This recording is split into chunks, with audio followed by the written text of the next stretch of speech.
6 months after Matthew Perry's death shocked the world, police are now launching a criminal investigation into just how he died. In just the last few hours, the Los Angeles Police Department announced it's working with the DEA to figure out where Matthew Perry got the ketamine that killed him and who gave it to him. You'll remember the actor, best known as Chandler Bing on Friends, was found dead in a hot tub last October. According to his autopsy, he died from acute effects of ketamine. But it also listed drowning and coronary artery disease as factors. Perry was undergoing ketamine infusion therapy at the time of his death. It's usually used to treat mental health issues. But his toxicology report revealed that his last known treatment was a week and a half before he died. And the ketamine in his system could not have been from that infusion therapy, since ketamine's half-life is about 3 to 4 hours or less. The report added, quote, at the high levels of ketamine found in his post-mortem blood specimens, the main lethal effects would have been both cardiovascular overstimulation and respiratory depression. Perry was very candid about his drug addiction. I spoke with him about his battle with it on his book tour, one of his last known interviews he did before he died, in which he recounted some of his darkest hours. You've been to 14 rehabs. You've been to 65 detoxes, and you've spent, according to what you wrote in your book, $9 million on your recovery.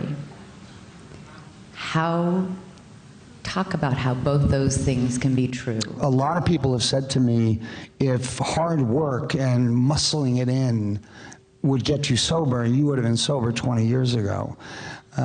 Because I tried and I tried and I tried and I tried. But it's ultimately some kind of spiritual connection that you need to have some kind of faith.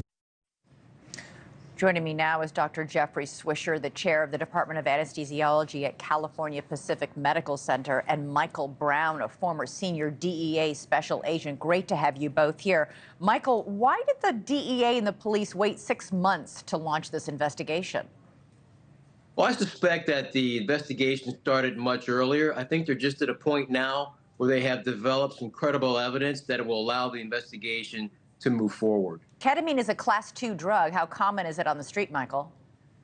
Well, it's extremely common. You can go online right now and probably coordinate the purchase within 5 minutes through so many of the online medical applications, as well as order it directly from China, the EU, and many other locations.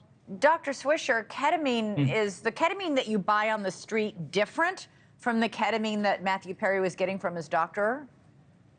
No, likely not. But let me correct one thing. Ketamine is a Class 3 drug, not a Class 2 drug. Okay. Fentanyl is a Class 2 drug. Morphine, hydromorphone, those are Class 2. Class 3 drugs are considered to have a lower abuse and danger potential than ketamine. It's actually in the same classification as anabolic steroids like testosterone. Okay, so how is it different from what's on the street, what he was getting from, in his doctor's office? Sure. Well, first off, purity. When you buy anything off the street, you're not really 100% sure that what you're getting is ketamine. It could be ketamine, it could be laced with fentanyl, it could be laced with a lot of other medications, it could be laced with, baby laxative. So you really don't know what you're buying when you buy on the street. There's not a guarantee of purity. When I use it in the hospital, I'm buying it from a pharmaceutical vendor, so I know that what I'm getting is ketamine at the dose that it says it is. You don't know that on the street. And how is it usually administered at a doctor's office versus used when you buy it off the street? So in anesthesia, ketamine is typically injected either intramuscularly or intravenously. That would be the most common. There's also a nasal spray that you can give as well. Let's say if a person doesn't have an IV. A lot of times it's used for mentally disabled individuals. Let's say if I need to start an IV and I need to have them calm down, I could give a nasal spray, but the most common use is intravenously or intramuscularly. And on the street, when you're buying ketamine, how are you taking it then? You can take it in a variety of ways. It can be snorted. You can take it by injecting it. Much like fentanyl, it can be in liquid form, it can be in powder form, it could be in pill form. The oral bioavailability is not as great as obviously the intravenous or intramuscular form.